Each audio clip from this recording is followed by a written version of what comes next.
Yo les amis, c'est Kinouï, j'espère que vous allez bien. On se retrouve aujourd'hui pour le 3e jour de l'été de l'horreur. Je vous le redis, je vais vous sortir tous les 2 jours sur ma chaîne un thread d'horreur à 18 h. D'ailleurs, j'espère que ce projet vous plaît.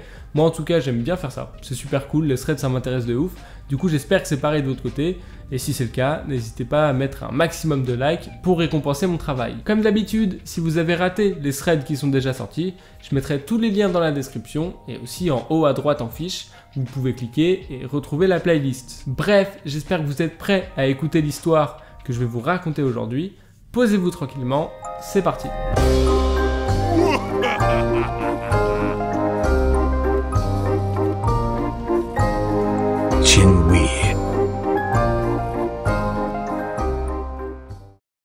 L'histoire que je vais vous raconter aujourd'hui est l'histoire de Carla. Carla est une jeune fille de 18 ans qui vit encore chez ses parents.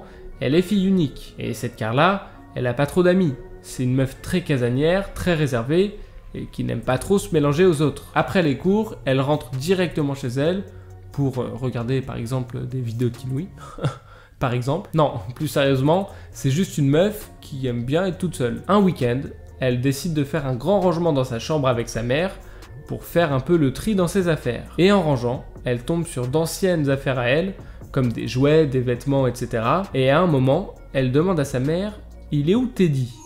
Teddy, c'est son petit ours en peluche qu'elle avait quand elle était plus jeune, et à l'époque, elle était tout le temps avec. Sa mère répond qu'elle sait pas vraiment où il est, et elle dit qu'il doit être dans les cartons, mais après avoir recherché toute la journée, impossible de tomber sur Teddy. Carla est un peu saoulée, parce que déjà, elle aime pas perdre ses affaires, et en plus de ça, Teddy a vraiment une valeur sentimentale pour elle. Elle décide alors de le racheter sur internet. Mais le problème, c'est qu'il existe tellement d'ours en peluche sur internet que c'est très compliqué de retrouver exactement le même. Du coup, Carla se met à rechercher un ours en peluche avec un nœud rouge autour du cou, comme son Teddy, et elle galère à en trouver. Mais au bout d'un certain temps quand même, elle trouve enfin un site où on peut acheter un ours en peluche avec le fameux nœud rouge. Elle passe donc sa commande, mais comme c'est un site un peu chelou, la peluche coûte déjà très cher, et en plus de ça, la livraison prend plusieurs semaines. Mais c'est pas grave, pour Carla, le plus important, c'est d'avoir trouvé un nouveau Teddy. Les jours passent, Carla oublie même qu'elle a passé une commande,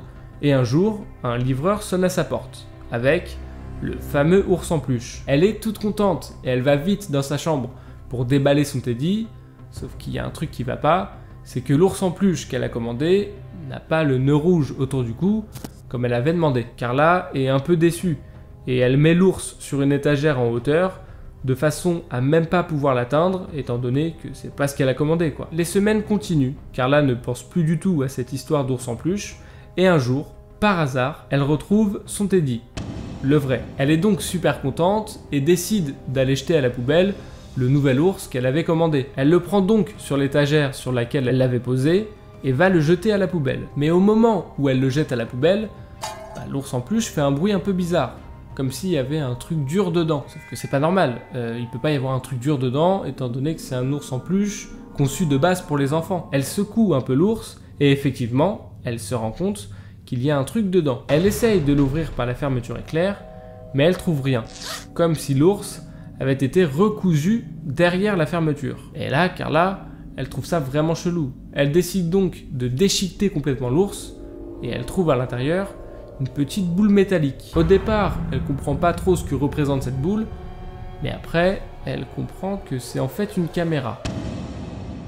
Et là, c'est flippant. Carla va vite sur internet pour regarder les avis du site sur lequel elle a commandé cette peluche, et elle découvre que c'est pas du tout la première à qui ça arrive. Beaucoup de personnes ont déjà commandé un ours en peluche sur ce site et beaucoup de personnes ont déjà vu qu'il y avait une caméra à l'intérieur. Ça explique d'ailleurs peut-être le prix si élevé de la peluche. Et en continuant de lire certains commentaires, Carla tombe sur le lien d'un site qu'une victime de cette arnaque a partagé sur un forum. Elle clique donc sur le lien et tombe sur les vidéos qui ont été filmées avec les caméras se trouvant dans les peluches. Heureusement que Carla avait placé la sienne sur une étagère en hauteur, et donc, depuis la caméra, à part un bout de mur ou un morceau de plafond, on voyait rien. Mais quand même, cette histoire est archi grave. Faites donc attention à vous et vérifiez vos ours en peluche si vous en avez chez vous.